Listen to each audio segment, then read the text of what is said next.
3వ తేదీన జన్మించింది. మహారాష్ట్రలోని సతేరా జిల్లాలో నైగాం జిల్లాలో గ్రామంలో జన్మించింది. తను ఒకరోజు ఇలా బయటికి వెళ్తుండే ఏదో కొట్టులో వెళ్ళాక తను ఒకరోజు ఒక చర్చి ఫాదర్ తనకు ఒక బైబుల్ ఇట్లా బహుమతిగా ఇచ్చిండు. అందులో బొమ్మలు అవి ఇవి కనిపించినాయి.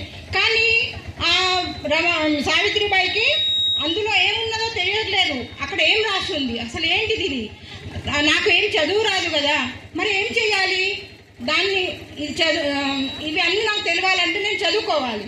కానీ తనకు చదువుకోవాలంటే అప్పుడు ఆ కాలంలో చదివించే వాళ్ళు కాదు.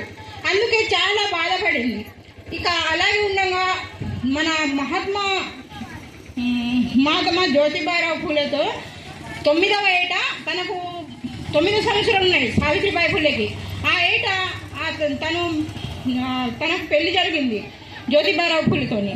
అప్పుడు మొదటి గురువు సావిత్రిబాయికి మొదటి గురువు ఎవరు?